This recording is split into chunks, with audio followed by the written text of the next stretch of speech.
Hello friends, welcome back to our channel RAKB। दोस्तों, अगर आपके पास पैसे हैं तो आपके जो भी पेंडिंग ड्यूज है उसे क्लियर कर दो। लेकिन अगर पैसे नहीं है तो टेंशन लेकर परेशान होने की कोई जरूरत नहीं है। आप हमारी वीडियो से सीख सकते हो कि रिकवरी एजेंट्स को किस तरह से हैंडल किया जाता है। और अगर आपको डिटेल इंफॉर्मेशन चाहिए कि आपके केसेस को कैसे मैनेज करना है तो आप हमारी पेड सर्विस भी ले सकते हो, जिसके लिए आपको स्क्रीन पर दिए हुए नंबर पर सिर्फ व्हाट्सएप मैसेज करना होगा। दोस्तों, हम डेली वीडियोस अपलोड करते हैं और अगर आप चाहते हैं कि ऐसी वीडियोस आपको हमेशा मिलती रहे तो चैनल को सब्सक्राइब करके बेल नोटिफिकेशन को ऑन करना ना भूलें। आइए स्टार्ट करते हैं आज की वीडियो और देखते हैं कि कौन से रिकवरी वाले की कैसे ठुकाई होती है। और हमें इंतजार रहेगा आपके प्यारे प्यारे कमेंट्स का कि आपको आज के इस वीडियो में कौन सा पार्ट सबसे अच्छा लगा। धन्यवाद दोस्तों। Hello hello hello.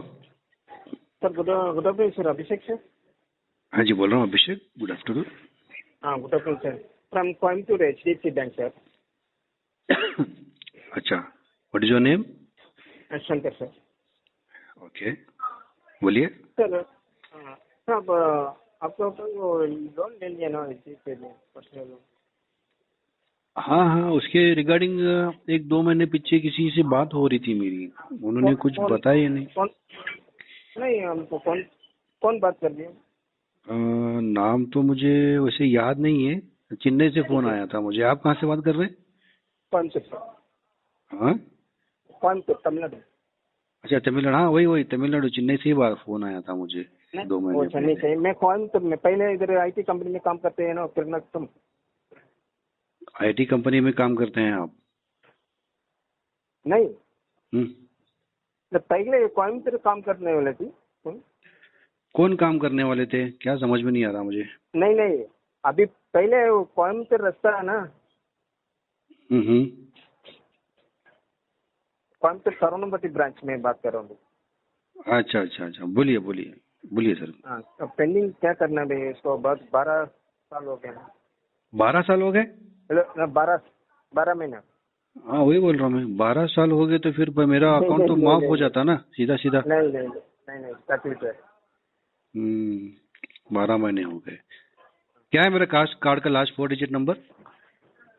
कार्ड नहीं, वो पर्सनल लोन। पर्सनल लोन है, सॉरी। लोन ID नंबर बताइए जरा प्लीज। लोन नंबर है।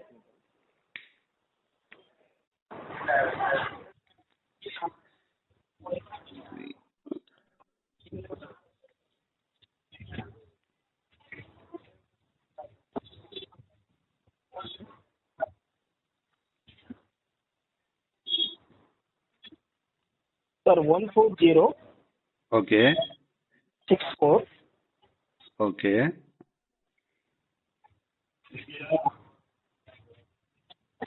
8441। 8441। ओके, ठीक है। आप कलेक्शन मैनेजर हैं या क्या है सर? आप क्या पोजीशन है आपकी? Collection collection. आप सीधे बैंक से बोल रही हैं? नहीं, वो थर्ड पार्टी एजेंसी से बोल रही हैं? अच्छा, बोलिए सर। वो पेंडिंग पे क्या करना है? उसका सेटलमेंट आ रहा है, उसको जरूर ये वो कंटिन्यू करते हैं भाई। कितना है इसका मेरा total outstanding? Total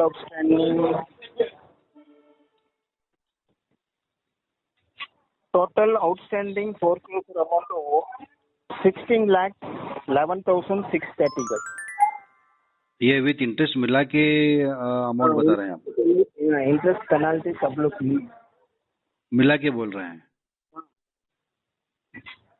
hello, principal बोल रहा है। प्रिंसिपल 14,13,947। प्रिंसिपल कितना है? 14,13,000। 14,13,000। अच्छा, इसको सेटलमेंट करेंगे। अगर अच्छा व्यूअर मिलता है तो करवा देंगे सर। कोशिश करेंगे इसको सेटलमेंट कराने की।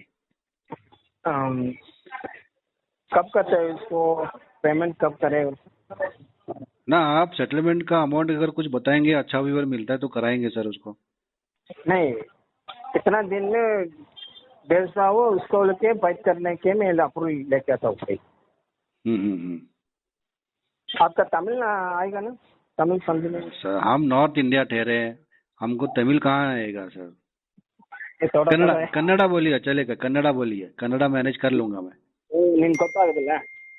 ಒಂದಿಲ್ಲ ಸರ್, ನಾನು ಹೇಳ್ತೀನಿ. ನಿಮ್ದು ಏಳು ದಿನ ನಿಮ್ಮ ಪಣ ಹೊತ್ತು ಸೆಟಲ್ಮೆಂಟ್ ನೀವು ಮಾಡ್ತಿರೋ ಆವಾಗ ಸೆಟಲ್ಮೆಂಟ್ ವ್ಯವಹಾರ ಎತ್ತಿ ಕೊಡ್ತೀನಿ ಸರ್ ನಾನು.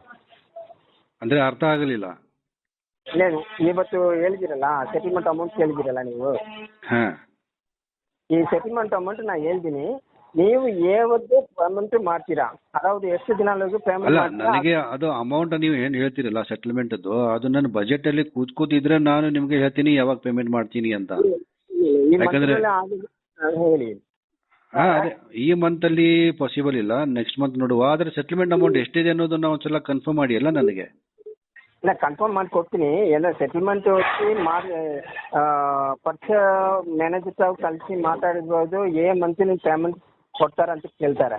ಆವತ್ತು ನಾನು ಏನು ಹೇಳ್ತೀನಿ, ನೆಕ್ಸ್ಟ್ ಮಂತ್ ಅಂದ್ರೆ ಈ ಮಂತ್ಗೆ ಒಂದು ನೀವು ಹೇಳ್ಬೇಡ, ಎಷ್ಟು ಹಣ ಕಟ್ಟಬೇಕಂದ್ರೆ ಕಟ್ಬಿಡಿ, ನೆಕ್ಸ್ಟ್ ಮಂತ್ಗೆ ನಾನು ಕೊಡ್ತೀನಿ, ಸೆಟಲ್ಮೆಂಟ್ ಕೊಡ್ತೀನಿ ಅಂತ ಹೇಳಾರು.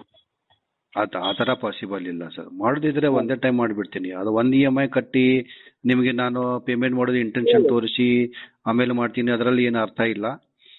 ಇಲ್ಲ ಅರ್ಥ ಆಗ್ತದೆ ನಿಮ್ಗೆ. ಒಂದಿಲ್ಲ, ನೀವು ಒಂದು ಇವತ್ತು ನಮ್ಮ ಸೆಟಲ್ಮೆಂಟ್ ಕೋಡ್ ಮಾಡ್ತೀರಲ್ಲ, ಅವ್ರ ಅಮೌಂಟ್ ನಮ್ಮ ಹೇಳ್ಬಿಡಿ, ಆ ಅಮೌಂಟಲ್ಲಿ ಸ್ವಲ್ಪ ಕಟ್ಬಿಟ್ಟು ಲೆಟ್ರ್ ಇಸ್ಕೊಳ್ಳಿ. ಬ್ಯಾಲೆನ್ಸ್ ಹೇಳಿದ್ರು ನೆಕ್ಸ್ಟ್ ಮಂತ್ ಡೇಟ್ ಹೇಳಿದ್ರು ಆ ಡೇಟ್ ಮೆನ್ಷನ್ ಮಾಡಿ ನಿಮ್ಗೆ ಲೆಟ್ರ್ ಕೊಡ್ತೀನಿ, full and final settlement. Correct. ಆದ್ರೆ ನೀವು ಅಮೌಂಟ್ ಹೇಳ್ತಾ ಇಲ್ಲ ನನಗೆ, ಸೆಟಲ್ಮೆಂಟ್ ಅಮೌಂಟ್ ಎಷ್ಟು ಇದೆ ಅಂತ, ಎಷ್ಟು ವಿವರ ಕೊಡ್ತಾ ಇದ್ದೀರಿ ಅನ್ನೋದನ್ನ ಏನು ಹೇಳ್ತಾನೆ ಇಲ್ಲ ನೀವು ನನಗೆ. ಈಗ ನಾನು 30 to 40% ಕೊಡ್ತೀನಿ ಸರ್ ಪ್ರಿನ್ಸಿಪಲ್ನಲ್ಲಿ. 30 to 40%? ಡಿಸ್ಕೌಂಟ್ ಸರ್ ಇದು ಜಾಸ್ತಿ ಆಯ್ತಲ್ಲ, ಅಷ್ಟು ಮಾಡ್ಲಿಕ್ಕೆ ಸಾಧ್ಯ ಇಲ್ಲ. ಇಲ್ಲ ಪ್ರಿನ್ಸಿಪಲ್ನಲ್ಲಿ ಹೇಳಿದಿರಿ 14 lakhs ಸಮಥಿಂಗ್ ಇದೆಯಾ? ಅದೇ ಪ್ರಿನ್ಸಿಪಲ್ ಅಲ್ಲಿ ನಾನು ಕ್ಯಾಲ್ಕುಲೇಟ್ ಮಾಡ್ತಾ ಇದ್ದೀನಿ. ಆದ್ರೆ 30-40% ಅದು ಜಾಸ್ತಿ ಆಯ್ತಲ್ಲ. ನಿಮ್ ಕೇಳಿ ಎಷ್ಟು ಬೇಕಂತ ಕೇಳಿ, ನಮ್ಮ ಓಕೆ ಅಂದ್ರೆ ನಾನು ಹೇಳ್ತೀನಿ. ಜಾಸ್ತಿ ನಾನು ನೋಡಿ 2ರಿಂದ 2.5 ಲಕ್ಷವರೆಗೂ ಮಾಡ್ಬೋದು. ಯಾವುದು? 2ರಿಂದ 2.5 ಲಕ್ಷವರೆಗೂ ಮಾಡ್ಬೋದು. 14 ಇದೆ, 2.5 ಕೇಳಿದ್ರೆ ನಾನು ಅಲ್ಲ, ನನ್ನ ಬಜೆಟ್ ಅಷ್ಟು ಇದೆ, ಇವಾಗ ಏನ್ ಮಾಡುದು ಹೇಳಿ. ಅಷ್ಟು ಕೊಡೋದಿಲ್ಲ. ಇದು 25% ಕೂಡ 20% ಕೂಡ ಬರೋದಿಲ್ಲ. ನೋಡಿ ಪ್ರಯತ್ನ ಮಾಡಿ ಮುಗಿಸ್ಬಿಡುವ ಇದಕ್ಕೆ. ಮುಗಿಸ್ಕೊಡ್ತೀನಿ ನಾನು, ನಿಮ್ ಕೇಳಿದ್ರೆ ನಾನು ಮುಗಿಸ್ಕೊಡ್ತೀನಿ. 30-40% ಅದು ಅಷ್ಟು ಆಗಲ್ಲ ಸರ್. ಇಲ್ಲ, ನಿಮಗೆ ಸಪೋರ್ಟ್ ಮಾಡಿ ನಾನು ಸಪೋರ್ಟ್ ಮಾಡಿ ನಿಮ್ಗೆ ಕ್ಲೋಸ್ ಮಾಡಿ ಕೊಡ್ತೀನಿ ಪಕ್ಕ 100%. 30% ಜಾಸ್ತಿ ಆಯ್ತಲ್ಲ ಸರ್ ಅದು. 40-45 ಬಿಲೋ 50 ಲೋನ್ ನೀನು ரொம்ப ಸಾಲ ಕಮ್ಮಿ ಕೊಡ್ದಾರ್ಲಿ ಸರ್. ನನ್ನ ಹತ್ರ ಅಷ್ಟು ದುಡ್ಡೇ ಇಲ್ಲ ಸರ್. ನಾನು ಮಲ್ಟಿಪಲ್ ಡೆಬ್ಸ್ ಅಲ್ಲಿ ಸಿಕ್ಕಾಕೊಂಡಿದ್ದೀನಿ. ನನ್ನ ಹತ್ರ ಅಷ್ಟು ದುಡ್ಡು ಇಲ್ಲ ಸರ್. ನಾನು ಮಾಡುವಂತ ಪರಿಸ್ಥಿತಿಯಲ್ಲಿ ಇಲ್ಲ. ಅದೇ ನಾನು ಏನ್ ಹೇಳ್ತಾ ಇದ್ದೀನಿ, 2-2.5 ಲಕ್ಷ ಅದು ನಾನು ಬೇರೆಯವ್ರ ಕಡೆಯಿಂದ ಬೋರೋ ಮಾಡಿ ಕೊಡಬೇಕಾಗುತ್ತೆ ನನಗೆ. ಆ ನಂತರ ಅವರಿಗೂ ನಾನು ಪೇ ಮಾಡಬೇಕಲ್ಲ, ಅಷ್ಟು ಸಾಧ್ಯ ಇಲ್ಲ. ಇಲ್ಲ ನಮ್ಮ ಅಷ್ಟು ಕೊಡೋದಿಲ್ಲ ಸರ್. ಕೊಟ್ಟಿದ್ರೆ ನಿಮ್ಗೆ ಮಾಡಿ ಕೊಡ್ತೀನಿ, ನಮ್ಮ ಒಂದು ಪ್ರಶ್ನೆ ಇಲ್ಲ. ಸಾಲ ரொம்ப ಕಮ್ಮಿ ಕೊಟ್ಟಿದ್ರೆ ಮ್ಯಾಕ್ಸಿಮಮ್ ಅಂದ್ರೆ 50% ನಾನು ಟ್ರೈ ಮಾಡಿ ಕೊಡ್ತೀನಿ ಸರ್. ನಿಮ್ಗೆ ಏನೋ ಡೌಟ್ ಇದ್ರೆ ನಮ್ಮ ಕಲೆಕ್ಷನ್ ಮ್ಯಾನೇಜರ್ ಇದ್ರ, ಬ್ಯಾಂಕ್ ಎಂಪ್ಲಾಯ್. ಇವಾಗ ಅಂದ್ರಿ 30-40, ಇವಾಗ ಮತ್ತೆ ನೀವು 50 ಬಂದ್ರಿ ಅಲ್ಲ. ಏನ್ ಹೇಳ್ತಾ ಇದ್ರ ನಂಗೆ ಇಷ್ಟು ಕಮ್ಮಿ ಕೇಳಿದ್ರೆ ಏನೋ ಮುಗಿಸ್ಕೊಡ್ಬೇಕು, ಅದೇದ ನಮ್. ನೋಡಿ ಮತ್ತೆ ನಾನು ಸ್ವಲ್ಪ ಡಿಸಿಷನ್ ತಗೋತೀನಿ, ಮಾತಾಡ್ತೀನಿ ಸ್ವಲ್ಪ ನಮ್ಮ ಇವರ ಜೊತೆ, ಫೈನಾನ್ಷಿಯಲ್ ಅಡ್ವೈಸರ್ ಜೊತೆ. ಆದ್ರೆ ನನ್ನ ಹತ್ರ ಅಷ್ಟು ದುಡ್ಡು ಇಲ್ಲ ಮಾಡ್ಲಿಕ್ಕೆ. ನಾನು 2-3 ತವಣ ಮಾಡ್ಕೊಂಡ್ರೆ ಮಾಡ್ಕೊಡ್ತೀನಿ. 2-3 EMI ಇಲ್ಲ, ಅದು ಪರವಾಗಿಲ್ಲ. 2-3 EMI ಆದ್ರೆ ಅಷ್ಟು ದುಡ್ಡು ಇಲ್ಲಲ್ಲ ನನ್ನ ಹತ್ರ ಕಟ್ಲಿಕ್ಕೆ, ಪಾಸಿಬಲ್ ಇಲ್ಲ.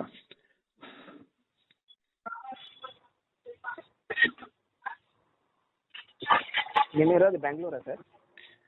ಇಲ್ಲ, ನಾನು ಮೊದಲು ಬೆಂಗಳೂರಲ್ಲಿ ಇದ್ದೆ. ಇದ್ದಾಗ ಅವಾಗ ಸ್ವಲ್ಪ ಕನ್ನಡ ಮಾತಾಡೋದು ಕಲ್ತ್ಕೊಂಡಿದ್ದೆ. ಓಹೋ. ಇವಾಗ ಮುಂಬೈಯಲ್ಲಿ ಇದ್ದೀನಿ. ಕೆಲಸ ಅಲ್ಲಿ ಇದೆ? ಹೌದು. ಸರಿ ಸರ್, ನೀವು ಹೆಂಗ್ ಹೋಗಿದ್ದೀರಾ ನೀವು? ಯಾವ್ದಕ್ಕೆ ಹೋಗಿದ್ದೀರಾ ನೀವು? ಏನಂದ್ರಿ? ಇಲ್ಲ ಯಾವೊಂದಕ್ಕೆ ಹೋಗ್ತೀರಾ ನೀವು? ಯಾವಾಗ ಹೋಗ್ತೀರಾ ನೀವು? ಕಾಲ್ ಬೆಳ್ತೀರಾ ಯಾವತ್ತು ರಿಟರ್ನ್? ನೋಡಿ ನಾನಂತೂ ನಿಮಗೆ ನಂದು ಅಮೌಂಟ್ ಹೇಳಿದ್ದೀನಿ, 1.5 ಲಕ್ಷ ಅಂತ. ಇಲ್ಲ ಅದು ಬರೋದಿಲ್ಲ ಸರ್. ಹ್ಮ್ ಸುಮ್ಮನೆ ಟೈಮ್ ವೇಸ್ಟ್ ಮಾಡೋಕ್ಕೆ ನಾನು ಇಷ್ಟಪಡಲ್ಲ, ಬ್ಯಾಂಕು ಇಷ್ಟಪಡಲ್ಲ ಸರ್. ಅಷ್ಟಿಗಂಗೆ ಹೇಳಿ ನೀವು ಒಂದು ನಾ ಮಾಡ್ತೀನಿ. ನನಗೆ 2 ದಿವಸ ಬಿಟ್ಟು ಫೋನ್ ಮಾಡಿ, ನಾನು ಒಂದು ಸ್ವಲ್ಪ ಮಾತಾಡ್ತೀನಿ ನಮ್ಮ ಫೈನಾನ್ಷಿಯಲ್ ಅವರ ಅಡ್ವೈಸರ್ ಜೊತೆ. ಸರಿ ನೋಡುವ ಮಾಡಿ ಆಮೇಲೆ ಹೇಳ್ತೀನಿ ನಿಮ್ಗೆ ಏನೇನು. ಶುಕ್ರವಾರ ಶನಿವಾರ ಸಿಗುತ್ತೆ ಸರ್? ಶುಕ್ರವಾರ ಬೇಡ, ಶನಿವಾರ ಮಾಡಿ. ಸಾವಿರ ಈ ಬರ್ತೇವೆ. ಶನಿವಾರ ಮಾಡಿ, ಶನಿವಾರ ಮಾರ್ನಿಂಗ್ ಟೈಮ್ ಮಾಡಿ, ಪರವಾಗಿಲ್ಲ ಮಾಡಿ. ಕಂಟಿನ್ಯೂ ಫೋನ್ ಮಾಡಿ. ಇನ್ ಕೇಸ್ ಫೋನ್ ನಂದು ಏನಾದರೂ ನಾಟ್ ರೀಚಬಲ್ ಆಗಲಿ ಅಥವಾ ಬ್ಯುಸಿ ಆಗಲಿ ಬಂತಂದರೆ ಒಂದು ಸ್ವಲ್ಪ ಕಂಟಿನ್ಯೂ ಕಾಲ್ ಮಾಡಿ, ರಿಸೀವ್ ಮಾಡ್ತೀನಿ. ಕಾಲ್ ಮಾಡ್ತೀನಿ, ಅಲ್ಲಾಂದ್ರೆ ನಾನು ಮೆಸೇಜ್ ಹಾಕ್ತೀನಿ ಸರ್ ವಾಟ್ಸಪ್ನಲ್ಲಿ. ಪರವಾಗಿಲ್ಲ ಮಾಡಿ. Okay, thank you sir. Welcome.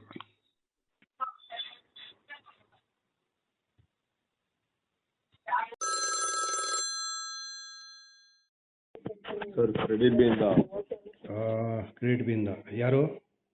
Yashwant ಅಂತ ಅವತ್ತು ಮಾತಾಡಿದ್ವಲ್ಲ ಲಾಸ್ಟ್ ಟೈಮ್ ಸೆಟಲ್ಮೆಂಟ್ಗೆ. ಹೇಳಿ. ಅದು ಸೆಟಲ್ಮೆಂಟ್ ಏನಾಯ್ತು ಸರ್? ನೀವು ಏನು ಹೇಳಿಲ್ಲ, ನಾನು ಅಮೌಂಟ್ ಹೇಳಿದ್ದನ್ನ. ನೀವು 7,000 ಕೇಳಿದ್ರಿ, ನಾನು 10,000 ಅಪ್ರೂವಲ್ ತಗೊಡ್ತೀನಿ ಅಂದೆ. ಲಾಸ್ಟ್ ಮ್ಯಾಕ್ಸಿಮಮ್ ಎಷ್ಟು ವ್ಯವಹಾರ ಆಗುತ್ತೋ ಅಷ್ಟು. ಇಲ್ಲ, ಅಷ್ಟು ಪಾಸಿಬಲ್ ಆಗಲ್ಲ. ಹ್ಞೂ ಅಷ್ಟು ದುಡ್ಡು ಕಟ್ಲಿಕ್ಕೆ ಆಗೋದಿಲ್ಲ, ಅಷ್ಟು ದುಡ್ಡಿಲ್ಲ ನನ್ನ ಹತ್ರ. ಮತ್ತೆ ಎಷ್ಟೈತೆ ಸರ್ ಈಗ? ಏನು ಜಾಸ್ತಿ 6-7 ಸಾವಿರ ಅಷ್ಟೇ ಮಾಡ್ಬೋದು, ಜಾಸ್ತಿ ಇಲ್ಲ. ಇದ್ರೆ ಒಂದು ನಿಮಿಷ, ಮ್ಯಾಕ್ಸಿಮಮ್ 9,300 ಬರುತ್ತೆ. 9,000 ರೌಂಡ್ ಆಫ್ ನಾನು ಮಾಡ್ಕೊಡ್ತೀನಿ ನೋಡಿ ಲಾಸ್ಟ್. ಬೇಡ, ಇಲ್ಲ ಸರ್, ಆಗಲ್ಲ ಸರ್. ನೋಡುವ ಅದಕ್ಕೆ. ಸಿಸ್ಟಮ್ ಅಪ್ರೂವಲ್ ಸಿಗೋದು ಅಷ್ಟೇ, ಆಗಲ್ಲ ಅಂದ್ರೆ ಏನರ್ಥ ಸರ್? ಇಲ್ಲ, ದುಡ್ಡಿಲ್ಲ ಸರ್, ದುಡ್ಡಿಲ್ಲ ನನ್ನ ಹತ್ರ. ಇವಾಗ ಸೆಟಲ್ಮೆಂಟ್ ಕಟ್ಬಿಟ್ಟು ದುಡ್ಡಿಲ್ಲ ಅಂದ್ರೆ ಏನರ್ಥ ಸರ್? ತಗೊಂಡ್ಮೇಲೆ ಕಟ್ಬೇಕಂತ ಗೊತ್ತು ತಾನೆ ಸರ್ ನಿಮ್ಗೆ? ಗೊತ್ತು ಎಲ್ಲ ಗೊತ್ತು ಸರ್. ಏನ್ ಸೆಟಲ್ಮೆಂಟ್ ಮಾಡ್ಕೋತೀರಾ ಅಂದ್ರೆ ಅಪ್ರೂವಲ್ ಎಷ್ಟು ಬರುತ್ತೋ ಅಷ್ಟು ಮಾಡ್ಬೇಕು. ನೀವು ಆಗಲ್ಲ, ನೀವು ಅಷ್ಟು ಅಪ್ಲೈ ಕೊಡ್ತೀರಾ, ಆದ್ರೆ ನನಗಷ್ಟು ದುಡ್ಡು ಕಟ್ಲಿಕ್ಕೆ ಆಗೋದಿಲ್ಲಲ್ಲ, ನನ್ನ ಹತ್ರ ಅಷ್ಟು ದುಡ್ಡಿಲ್ಲ. ತಗೊಂಡಿರೋದು ನೀವು ಎಷ್ಟು ಹೇಳಿ? 39,000 ತಗೊಂಡಿದ್ದೀರಾ? ಮತ್ತೆ ಕಟ್ಟಿರೋದೇ ಎಷ್ಟು? 3 EMI 12,000 15,000 ಹತ್ರ ಕಟ್ಟಿದ್ದೀರಾ. ಇವಾಗ 9,000 ಕಟ್ಬಿಟ್ಟು ಅಕೌಂಟ್ ಕ್ಲೋಸ್ ಮಾಡ್ಕೊಳ್ಳಿ ಅಂದ್ರೆ ಆಗಲ್ಲ ಅಂತೀರಲ್ಲ, ಏನ್ ಕತೆ? ಅಷ್ಟು ಆಗೋದಿಲ್ಲ. ಕಟ್ಟೋಡ್ಬೇಕಾದ್ರೆ ಇನ್ನೊಂದ್ 2 ತಿಂಗಳು ಹೋಗ್ಲಿಕ್ಕೆ ಆಮೇಲೆ ಕಟ್ಟೋಣ ಅಂತ. ಅದಕ್ಕೆ ಅಲ್ಲ, 2,000 ಅರೇಂಜ್ ಮಾಡ್ಬೇಕು, 2 ತಿಂಗಳು ಬೇಕಾ ನಿಮ್ಗೆ? ಹೌದೌದು. ಇಲ್ಲ, 2,000 ಅಲ್ಲ, 9 ಹೇಳ್ತಾ ಇಲ್ಲ, ಅದು ಅಷ್ಟು ಮಾಡ್ಲಿಕ್ಕೆ ಇನ್ನು 2 ತಿಂಗಳು ಹೋಗ್ಬೇಕು. 9,000 ಅರೇಂಜ್ ಮಾಡಕ್ 2 ತಿಂಗಳು ಬೇಕು. ಮತ್ ಜೀವನ ಹೆಂಗ್ ಮಾಡ್ತೀರಾ ಸರ್ ತಿಂಗಳಾದ್ರೆ ನೀವು? ನಾನು ಇಲ್ಲ ಅಂತಂದ್ರೆ ನೀವು ಜೀವನ ಮಾಡಿಸ್ಕೊಡ್ತೀರಿ, ನಾನು ಖರ್ಚನ್ನ ನೀವು ಎಬ್ಸ್ಕೊತೀರಿ. ಅಲ್ಲ ಸರ್, ಇವಾಗ ಕಟ್ತೀನಿ ಅಂತ ನಾನು ಜೀವನ ಹೆಂಗಾದ್ರು ಮಾಡ್ಲಿ, ನಾನು ಮಾಡೋದಿಲ್ಲ ಅಂತಂದ್ರೆ ನೀವು ನನ್ನ ಖರ್ಚನ್ನ ತಗೋತೀರಿ. ನಾ ಮಾಡ್ತಾ ಇಲ್ಲ.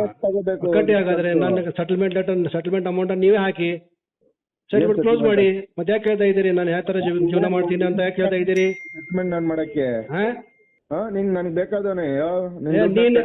ನೀನೇನ್ ಬೇಕಾದವನೇನಾ? ನೀನ್ ಬೇಕಾದವ್ ನನಗೆ ನಾನು ಕೇಳ್ತಾ ಇದೀಯಾ? ದುಡ್ಡು ಅಂದ್ರೆ ನೀವು ಅಪ್ಪನ ಮನೆ ದುಡ್ಡಲ್ಲ ನೀನ್ ಕೇಳ್ತಾ ಇರೋದು? ನಿಮ್ಮ ಅಪ್ಪನ ಮನೆ ದುಡ್ಡಲ್ಲ. ಸರಿಯಾಗಿ ಮಾತಾಡೋ, ಸರಿಯಾಗಿ ಮಾತಾಡೋ, ಜಾಸ್ತಿ ಮಾತಾಡ್ಲಿಕ್ಕೆ ಹೋಗ್ಬೇಡ. ನೀವು ಅಪ್ಪನ ಮನೆ ದುಡ್ಡಲ್ಲ. ಮಾಡೋದಿದ್ರೆ 7,000 ಮುಗಿಸ್ಕೊಟ್ಟು ಸೆಟಲ್ಮೆಂಟ್ ಮುಗಿಸ್ಕೊಡು. ಏನ ನೀನ್ ಯಾವ ನನ್ನ ಕೇಳಕ್ಕೆ? ನಾನು ಹೆಂಗ್ ಜೀವನ ಮಾಡ್ತಾ ಇದ್ದೀನಿ ಅಂತ ಕೇಳಕ್ ನೀನ್ ಯಾರು? ನೀನ್ ಯಾರೇ ಕೇಳಕ್ಕೆ ನನಗೆ? ಮುಚ್ಕೊಂಡು ಮಾತಾಡೋ, ಜಾಸ್ತಿ ಮಾತಾಡಬೇಡ. ನೀನು ಕರೆಕ್ಟ್ ಮಾತಾಡೋ, ನೀನು ಮಾತಾಡೋ ಕರೆಕ್ಟ್ ಆಗಿ. ನೀನು ಒಬ್ಬನೇ ಇಲ್ಲ ಈ ಫೀಲ್ಡ್ ಅಲ್ಲಿ ಕೆಲಸ ಮಾಡೋದು, ನಾನು ಇದೇ ಫೀಲ್ಡ್ ಅಲ್ಲಿ ಕೆಲಸ ಮಾಡ್ತೀನಿ. ಮತ್ತೆ ಕಟ್ಟಲ್ಲಪ್ಪ, ಇಲ್ಲಪ್ಪ ಕಟ್ಟಲ್ಲ. ಮಾಡೋದಿದ್ರೆ ಮಾಡಿ, ಇಷ್ಟಲ್ಲಿ ಮಾಡ್ತೀರ ಮಾಡ್ಕೊ, ಮುಗಿಸ್ಕೊ.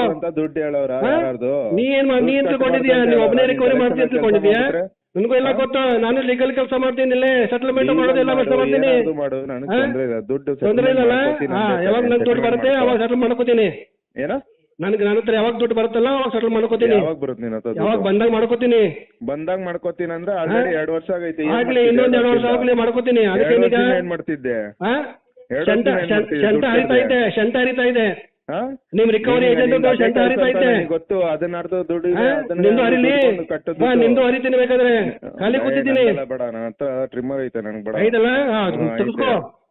ಮತ್ತೆ ದುಡ್ಡು ಕಟ್ಟು. ಇಲ್ಲಪ್ಪ, ಆಗಲ್ಲ, ದುಡ್ಡು ಕಟ್ಟಕ್ ಆಗಲ್ಲ. ಏನ್ ಮಾಡ್ಕೋತೀಯ? ಥರ್ಡ್ ಕ್ಲಾಸ್ ತಪ್ಪು. ನೀವ್ ಒಳ್ಳೆ ನನ್ನ ಮಗ ಅದೀಯಲ್ಲ, ಬ್ಲಾಕ್ ಮಾರ್ಕ್ ಇಡ್ಬೇಕ್ಲಿ. ಹೋಗ್ಲೇ ಮುಚ್ಕೊಂಡು ಹೋಗ. ನಿನ್ನಂತರ ಬಾಳ್ ನೋಡಿದ್ದೀನಿ. ಹೋಗ್ಲೇ ಮುಚ್ಕೊಡ್ತೀನಿ. ಹೋಗ್ಲೇ ಇಲ್ಲ ನೀನ್ ಫೋನ್ ಮಾಡಿದೆ ನಿನ್ನೆ. ಹಲೋ. ಹಲೋ ಹಲೋ ಯಾರು? ಸರ್ ನಿಮ್ಮದು ಮನಿ ವ್ಯೂದು ಪೇಮೆಂಟ್ ಆಗಬೇಕಿತ್ತು ಸರ್. ಎಲ್ಲಿಂದ ಮಾತಾಡ್ತಾ ಇದ್ದೀರಿ ಮೇಡಮ್? ಸರ್ ನಿಮ್ಮದು ಮನಿ ವ್ಯೂ ಆ್ಯಪ್ನ ಒಂದು ಪೇಮೆಂಟ್ ಆಗಬೇಕಿತ್ತು ಸರ್. ಮೇಡಮ್ ಅದೇ ಕೇಳ್ತಾ ಇದ್ದೀನಿ, ಎಲ್ಲಿಂದ ಮಾತಾಡ್ತಾ ಇದ್ದೀರಿ? ಸರ್ ನನ್ನ ಹೆಸರು ರಮ್ಯಾ ಅಂತ, ನಾನು ಕೋಟಕ್ ಮಹಿಂದ್ರ ಬ್ಯಾಂಕ್ ಕಡೆಯಿಂದ ಮಾತಾಡ್ತಿರೋದು. ಅಚ್ಚಾ, ಕೋಟಕ್ ಮಹೀಂದ್ರ ಬ್ಯಾಂಕ್. ಹೌದು ಸರ್. ಆದರೆ ಮನಿ ವ್ಯೂ ಅವರು ಕೋಟಕ್ ಬ್ಯಾಂಕ್ ಅವರಿಗೆ ನಂದು ಲೋನ್ ಸೇಲ್ ಮಾಡಿದಾರಲ್ಲ, ಹೌದು ಸರ್. ಮತ್ತೆ ನೀವು ಮನಿ ವ್ಯೂಯಿಂದ ಯಾಕೆ ಪೇಮೆಂಟ್ ಕೇಳ್ತಾ ಇದ್ದೀರಿ? ಹಾಂ ಸರ್, ನಾವು ಬೈ ಮಾಡ್ಕೊಂಡಿದ್ದೀವಲ್ವಾ ಸರ್, ಅದಕ್ಕೆ ಯಾರ್ಯಾರ್ದು ಡ್ಯೂ ಇದೆಯೋ ಅವ್ರದ್ದೆಲ್ಲ ನಾವು ಕಾಲ್ ಮಾಡಿ ಪೇ ಅಲ್ಲ ಮಾಡ್ತೀವಿ ಕೇಳಿ ಸರ್. ಪರವಾಗಿಲ್ಲ, ಹ್ಞೂ ಆದರೆ ನೀವು ಹೇಳಬೇಕಲ್ಲ ಮನಿ ವ್ಯೂದಿಂದ ವಿಸ್ಡಮ್ ಫೈನಾನ್ಸ್ ಅವ್ರ ಕಡೆಯಿಂದ ನಾವು ಲೋನನ್ನು ಪರ್ಚೇಸ್ ಮಾಡಿದ್ದೀವಿ, ಈಗ ಕೇಸ್ ನಮ್ಮ ಹತ್ರ ಬಂದಿದೆ, ನೀವು ಕೋಟಕದಿಂದ ಮಾತಾಡ್ತಾ ಇದ್ದೀರಿ ಅಂತ ನೀವು ಹೇಳಬೇಕು ಮೇಡಮ್. ಸರಿ ಸರ್, ಹೇಳ್ತೀವಿ. ಅಲ್ಲ ನನಗೊಂದು ಕಾಪಿ ಸಿಗುತ್ತೆ ಮೇಡಮ್, ಅದು ಸೇಲ್ ಡೀಟದು ಅಗ್ರಿಮೆಂಟ್ ಕಾಪಿ, ನೀವು ವಿಸ್ಡಮ್ ಫೈನಾನ್ಸಿಂದ ಪರ್ಚೇಸ್ ಮಾಡಿದ್ದನ್ನು. ಯಾಕೆ ಸರ್? ಯಾಕಂದರೆ ಇವಾಗ ಕನ್ಫ್ಯೂಷನ್ ಏನಾಗಿದೆ ಅಂದರೆ, ನೀವು ಫಸ್ಟ್ ಅಂದ್ರಿ ಮನಿ ವ್ಯೂ ಅಂತ, ಹಾಂ ಹೌದು ಆಮೇಲೆ ಅಂದ್ರಿ ನೀವು ಕೋಟಕ್ ಅಂತ. ನನಗೆ ಬರೀ ಒಂದು ನೋಟಿಸ್ ಅಷ್ಟೇ ಬಂದಿದೆ ಹಾಂ ಸೇಲ್ ಆಗಿದೆ ಅಂತ ಹೇಳಿ, ಆದ್ರೆ ನನಗೆ ಕನ್ಫರ್ಮೇಷನ್ ಬಂದಿರಲ್ಲ ಒಂದು ಅಗ್ರಿಮೆಂಟ್ ಕಾಪಿ. ಮೇಲಲ್ಲಿ ಬರುತ್ತೆ ಸರ್, ಅದೇ ಕನ್ಫರ್ಮ್ ಲೆಟರು. ಅಲ್ಲ ಅದ್ರೊಂದು ಕಾಪಿ ಇರುತ್ತಲ್ಲ ಮೇಡಮ್, ಸೇಲ್ ಡೀಡ್ ಆಗಲಿ ಸೇಲ್ ರಿಸಿಪ್ಟ್ ಆಗಲಿ, ಹಾಂ ಅದೇನಾದರೂ ಒಂದು ಕಾಪಿ ಕೊಡಿಲ್ಲ ಮೇಡಮ್, ನನಗೆ ಪ್ರೂಫ್ ಬೇಕಲ್ಲ. ಸರ್ ಅದೆಲ್ಲ ಮ್ಯಾನೇಜರ್ ಹತ್ರ ಇರುತ್ತೆ ಸರ್, ನಾವು ಅಲ್ಲ ಯಾರಾದ್ರೂ ಇರಲಿ ಒಂದು ಕಾಪಿನ ನನಗೆ ಮೇಲಲ್ಲಿ ಅಟ್ಯಾಚ್ ಮಾಡಿ. ಅಲ್ವಾ ಸರ್ ಎಲ್ಲ ಮೇಲಿಗೆ ಸೆಂಡ್ ಮಾಡೋದು? ಮೇಲಿಗೆ ಬಂದಿಲ್ಲ ಮೇಡಮ್, ಬರೀ ನೋಟಿಸ್ ಅಷ್ಟೇ ಬಂದಿದೆ, ನನ್ನ ಅಗ್ರಿಮೆಂಟ್ ಚೆಕ್ ಆಗಿದೆ ಮಾಡಿ ಅಂತ ಸರ್, ಮೇಲಿಗೆ ಬಂದಿರುತ್ತೆ. ಚೆಕ್ ಮಾಡಿದ್ದೀನಿ, ಅದರಲ್ಲಿ ಡಾಕ್ಯುಮೆಂಟ್ ಬಂದಿಲ್ಲ ಮೇಡಮ್. ಒಂದ್ ನಿಮಿಷ, ಎಲ್ಲರಿಗೂ ಹೋಗಿದೆ, ನಿಮಗ್ ಬಂದಿಲ್ಲ ಅಂದ್ರೆ ಏನ್ ಸರ್ ಅದರ್ಥ? ಮೇಡಮ್ ಬಂದಿದ್ರೆ ನಾನು ಹ್ಞೂ ಅಂತ ಹೇಳ್ತಿದ್ದೆ, ಬಂದಿಲ್ಲ ಅದಕ್ಕೆ ನಾನು ನಿಮಗೆ ರಿಕ್ವೆಸ್ಟ್ ಮಾಡ್ತಾ ಇದ್ದೀನಿ, ಒಂದು ಸೇಲ್ ರಿಸಿಪ್ಟನ್ನು ನನಗೆ ಮೇಲ್ ಮಾಡಿ ಅಂತ ಹೇಳ್ತಾ ಇದ್ದೀನಿ. ಬಂದಿದ್ರೆ ನಾನು ಯಾಕೆ ನಿಮಗೆ ಕೇಳ್ತಾ ಇದ್ದೆ ಹೇಳಿ? ಸೇಲ್ ಮಾಡಿದ್ದೀನಿ ಅಂತ ಮನಿ ವ್ಯೂವರು ವಿಸ್ಡಮ್ ಫೈನಾನ್ಸ್ ಅವರು ಕೊಟ್ಟಿಲ್ಲ, ಬರೀ ಲೆಟರ್ ಕೊಟ್ಟಿದ್ದಾರೆ, ಸೇಲ್ ಮಾಡಿದ್ದೀವಿ ಕೋಟಕ್ಕಿಗೆ ಅಂತೇಳಿ, ಟ್ರಾನ್ಸ್ಫರ್ ಮಾಡಿದ್ದಾರೆ ಅಂತೇಳಿ. ಕೋಟಕ್ದಿಂದ ಅವರು ನನಗೊಂದು ಮೇಲ್ ಮಾಡಿದ್ದಾರೆ, ನಾವು ರಿಸೀವ್ ಮಾಡಿದ್ದೇವೆ ಅಂತೇಳಿ. ಹಲೋ ಹೇಳಿ ಸರ್. ತಾವ್ಯಾರು ಮೇಡಮ್? ಮ್ಯಾನೇಜರೇ ಮಾತಾಡ್ತಿರೋದು, ಹೇಳಿ ಸರ್. ತಮ್ಮ ಹೆಸರು? ರಮ್ಯಾ ಅಂತ. ಮೇಡಮ್ ನೋಡಿ, ಇವಾಗ ನಂದು ವಿಸ್ಡಮ್ ಫೈನಾನ್ಸಿಂದ ಲೋನ್ ಕೋಟಕ್ಕಿಗೆ ಇದು ಆಗಿದೆ, ಸೇಲ್ ಆಗಿದೆ. ಓಕೆ. ವಿಸ್ಡಮ್ ಫೈನಾನ್ಸ್ ಅವರು ನನಗೆ ಒಂದು ಅಗ್ರಿಮೆಂಟ್ ಕಾಪಿ ಕೊಟ್ಟಿಲ್ಲ, ಸೇಲ್ ರಿಸಿಪ್ಟ್ ಕೊಟ್ಟಿಲ್ಲ, ಮತ್ತೆ ಕೋಟಕ್ದವರು ಪರ್ಚೇಸ್ ಮಾಡಿದ್ದರೊಂದು ಒಂದು ಸೇಲ್ ರಿಸಿಪ್ಟ್ ಬಂದಿಲ್ಲ. ಓಕೆ. ಒಂದು ಕಾಪಿ ನನಗೆ ಒಂದು ಮೇಲ್ ಮಾಡಿದ್ರೆ ಪರವಾಗಿಲ್ಲ ಮೇಡಮ್, ಸ್ವಲ್ಪ ಒನ್ ಮಾಡಿಬಿಡಿ. ಸೆಕೆಂಡ್. ಇದು ಬೈ ಮಾಡ್ಕೊಂಡಿದ್ದು 24 hours ಅಲ್ಲಿ ಸರ್, ಎಷ್ಟು ಕೇಸಸ್ ನಾವು ಬೈ ಮಾಡ್ಕೊಳ್ತೀವಲ್ಲ ಅಷ್ಟು ಕೇಸಸ್ಗೂ ಮೇಲೆ ಹೋಗಿರುತ್ತೆ. ಅಲ್ಲ ಮೇಲ್ ಬಂದಿದೆ, ಮೇಲ್ ಬಂದಿದೆ, ಮೇಲ್ ಬಂದಿಲ್ಲ ಅಂತ ಹೇಳ, ಮೇಲ್ ಬಂದಿದೆ, ಅದರಲ್ಲಿ ಕಾಪಿ ಬಂದಿಲ್ಲ. ಏನ್ ಕಾಪಿ ಬೇಕು ಹೇಳಿ? ಮೇಲಲ್ಲಿ ಸೇಲ್ ರಿಸಿಪ್ಟ್ ಫಸ್ಟ್ ಬರೀ ಅಕೌಂಟ್ ನಂಬರ್ ಟ್ರಾನ್ಸ್ಫರ್ ಆಗಿದೆ, ಇವರಿಗೆ ಸೇಲ್ ಮಾಡಿದೀವಿ ಅಂತ ಅಷ್ಟೇ ಬಂದಿದೆ. ಸರ್ ನಿಮ್ಗೆ ಬೇಕಾಗಿರೋದೇನು ಅಂದ್ರೆ ಅಷ್ಟೇ ಮೇಡಮ್. ಕಾಪಿ ಬೇಕಲ್ಲ ಮೇಡಮ್, ರಿಸೀಟ್ ಆಗಿ ಬೈ ಮಾಡಿದ್ದಾನೆ ಬೇಕಲ್ಲ. ಒಂದ್ ನಿಮಿಷ, ನೀವು ನಿಮ್ಗೆ ಕಾಪಿ ಬೇಕಂತ ಅಂದ್ರೆ ಕ್ಲಿಯರ್ ಮಾಡಿದ್ರೆ ನಾವು ನಿಮ್ಗೆ ಕ್ಲಿಯರೆನ್ಸ್ ಲೆಟರ್ ವಿತ್ ಹೆಂಡಿಸಿ ಅಲ್ಲ ಅದು ಕಾಪಿ, ನಾನು ಅಕೌಂಟ್ ಕ್ಲಿಯರ್ ಆದ್ಮೇಲೆ ಅದು NDC ಬಿಂಡಿಸಿ ಅಲ್ಲ ಮುಂದಿನ ವಿಷಯ. ಮಾಡ್ಕೊಂಡಿದೀವಿ ಅನ್ನೋದಕ್ಕೆ ನಾವು ಆಲ್ರೆಡಿ ಮೇಲ್ ಕಳ್ಸಿದೀವಿ, ನಿಮ್ಮ ID ಬಂದಿದೆ, ನಿಮ್ಮ ಅಕೌಂಟಿಗೆ ನಿಮ್ಮ ಅಕೌಂಟ್ ನಂಬರ್. ಕಾಪಿ ಬಂದಿಲ್ಲ ಮೇಡಮ್, ಕಾಪಿ ಬಂದಿಲ್ಲ, ಸೇಲ್ ರಿಸಿಪ್ಟ್ ಬಂದಿಲ್ಲ. ಸರ್ ಎಲ್ರಿಗೂ ಮೇಲ್ ಐಡಿನೇ ಕಳ್ಸೋದು. ಏನ್ ಕಳ್ಸಿದಿರಿ? ನೋಡಿ ನೋಡ್ದೆ ಕಾಪಿ ಬಂದಿಲ್ಲ, sale receipt sale agreement copy ಬಂದಿಲ್ಲ. ಅಟ್ಯಾಚ್ ಮಾಡಿ ಕಳಿಸಿ. ಸರ್ ನಿಮ್ಗೆ ಇದು ನಾನೇನು ಹೇಳ್ತಾ ಇದ್ದೀನಿ ನಿಮಗೆ ಅರ್ಥ ಆಗ್ತಿದೆ? ಇದೆ. ಓಕೆ. ಕಸ್ಟಮರ್ ಅಲ್ಲಿ ನೀವು ಒಬ್ರೇನೆ. ಅದೇ ಮೇಡಮ್, ನನಗೆ ನಾಲೆಜ್ ಇದೆ ರಿಕವರಿದು, ನಾನು ಕೆಲಸ ಮಾಡೋದು ಅದೇ ಮೇಡಮ್. ಸರಿನಾ? ಬೇರೆದವ್ರು ಕೇಳಿಲ್ಲ ಅಂದ್ರೆ ನಾನು ಕೇಳಬೇಕು ಅಂತ ಏನಿಲ್ಲ, ನನ್ನ ಹಕ್ಕು, ನಾನು ಕೇಳ್ತಾ ಇದ್ದೀನಿ. ರಿಸಿಪ್ಟ್ ಕೊಡಿ. ಹಾ ಮೇಡಮ್ ಕೊಡಿ. ಮತ್ತೆ ಬೇರೆಯವರ ಉದಾಹರಣೆ ನನಗೆ ಬೇಡ. ಮೇಲ್ ಬಂದಿದೆ, ಅದರಲ್ಲಿ ಕಾಪಿ ಅಟ್ಯಾಚ್ ಆಗಿಲ್ಲ, ಅಟ್ಯಾಚ್ ಮಾಡಿ ಕಳಿಸಿ. ಕಾಪಿ ಏನು ನೀವು ಪೇಮೆಂಟ್ ಮಾಡ್ಬೇಕಂತ ಅಟ್ಯಾಚ್ ಮಾಡ್ಬೇಕಾ? ಪೇಮೆಂಟ್ ಅಲ್ಲ ಮೇಡಮ್, ಅಗ್ರಿಮೆಂಟ್ ಮಾಡಿದಿರಲ್ಲ ನೀವು, ಪರ್ಚೇಸ್ ಮಾಡಿದಿರೋ ಇಲ್ಲೋ, ಆ ಪರ್ಚೇಸ್ ಕಾಪಿನ ಕಳಿಸಿ. ಹೌದಾ? ಸರಿ, ಓಕೆ ಸರ್, ನಾವು ಕಳಿಸ್ಕೊಡ್ತೀವಿ, ನೀವು ರೆಡಿ ಇರಿ. ಕಳಿಸ್ಕೊಡಿ.